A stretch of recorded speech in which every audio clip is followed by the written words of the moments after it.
Okay, are you guys okay back there? Yeah. Really, you know, the last 3 days, still trying to probe and find out kind of where we're at as a team, especially when it comes to practicing. And today was one that was based on helmet and shoulder pads, and really a series of long drives, 8-play drives, 10-play drives. It's one of those practices I didn't tell the coaches, I didn't tell the players what I was looking for, and basically looking for us as far as what type of condition were we in.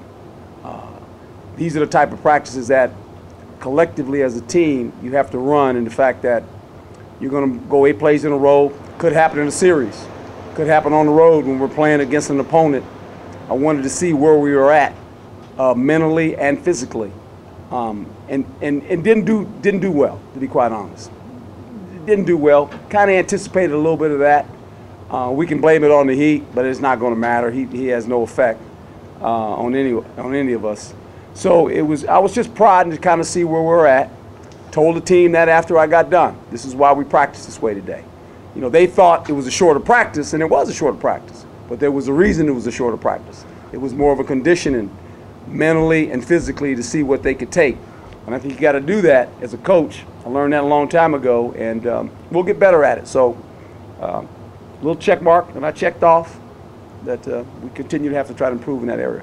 And Coach, adversity for you as a coach, this has been a few months, been exciting for you, but can you elaborate on the things that you've gone through, your progression too?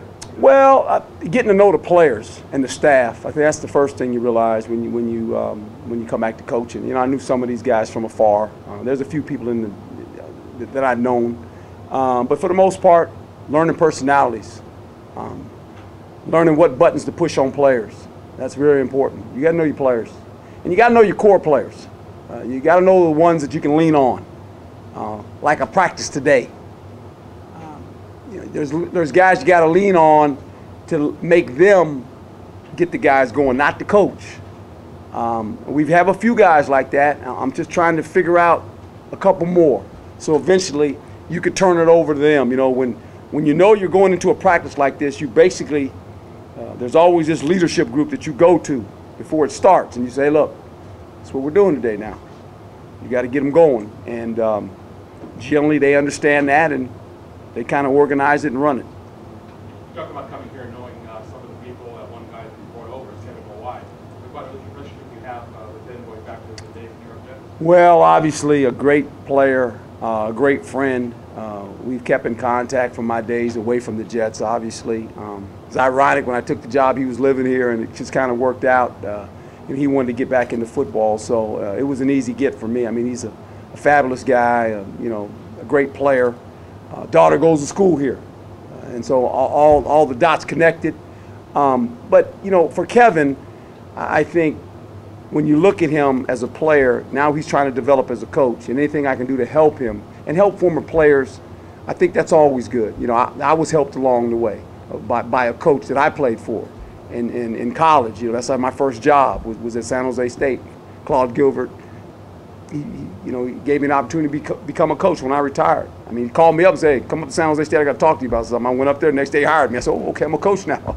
So, you know, it's things like that you remember, and if I can help Kevin, obviously, it's a pleasure to have him around here.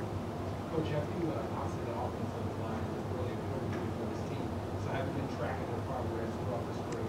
What's standing out to you? Well, you know, Coach Christian has done a nice job. There's about 10 guys that have been practicing for the most part. We've had some injuries over there, but remember this, we have 5 newcomers coming in. It'll be interesting when you guys go to practice the first day they show up and you look at them, you go, okay, now I see what he's talking about. And some of them are veteran players. We know the names, we know where they're coming from.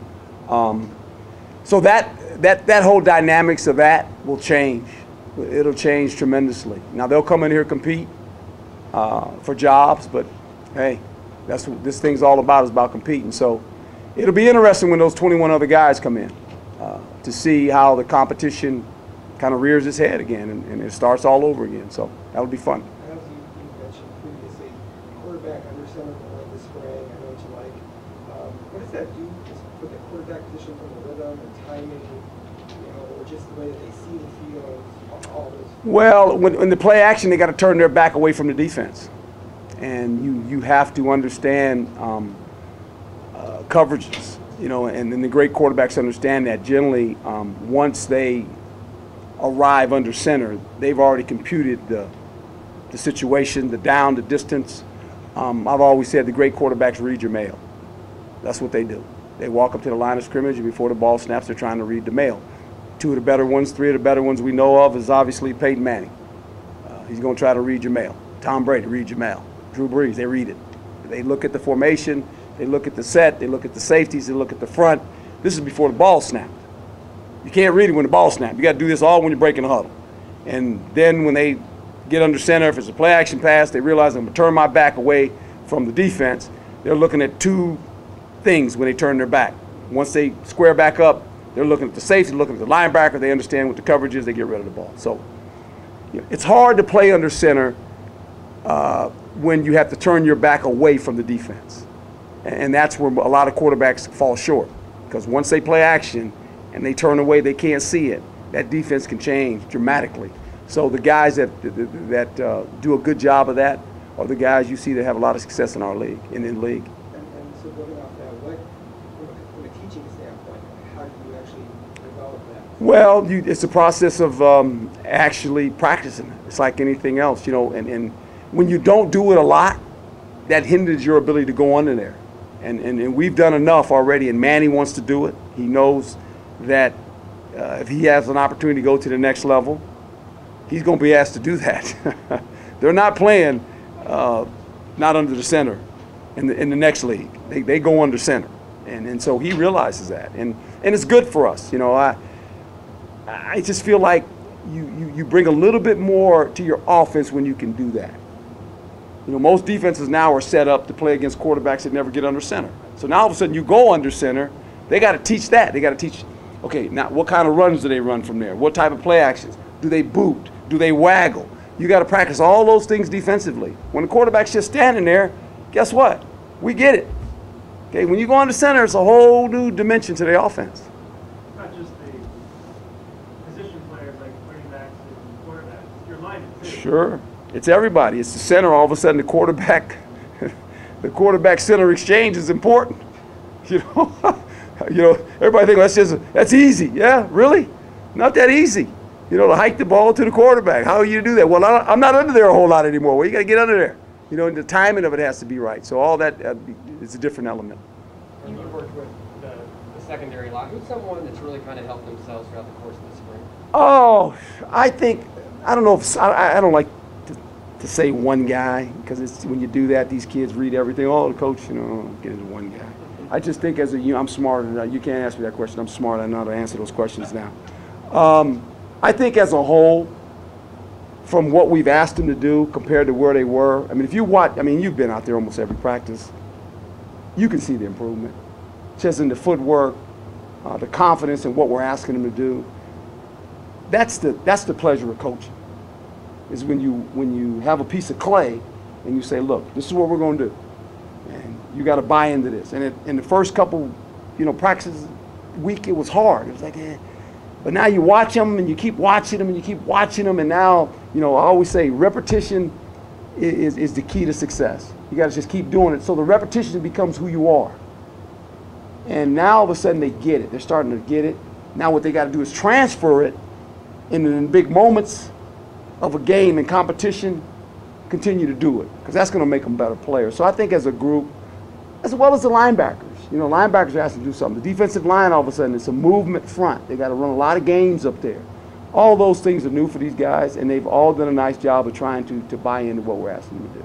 Can you tell a little bit about your special teams? You have a kicker and a punter back. What do you think of that piece of it, and then just special teams in general? Well, it's critical. It's a third of the plays, and we've got an excellent special team coach. I know Coach Slocum from way back. He was dad. He's been in the league. The special team coach, the weight coach, and the trainer, if you think about their jobs, they see the players as much as I do. Every player. They touch every player. They touch every player on your team. That's how it works. And so you have to have a guy that is that's well aware of what he's about to say to these guys, and how he says it is important. So, you know, here's a guy that has been in the league, has been very successful. I'm fortunate enough to keep him here. And we're going to bring in some return guys now. They're not even on campus yet. I mean, like I said, when I first got here, one of the things I looked at, we had 2 punt returns for 10 yards. That's hard to do. You know, you might can run one of those. And maybe I can run half the other one, and I'll pass it to, you know, toss it off to Mark, and he can run the other 10 yards. But we got to improve there. And, you know, when you look at college football, special teams is big. I mean, it's always big. And it never shows its head until big games, big moments. You know, when all of a sudden the game is won or lost because of a kick or a bobble kick or a great return or whatever. And it's another part of your offense now.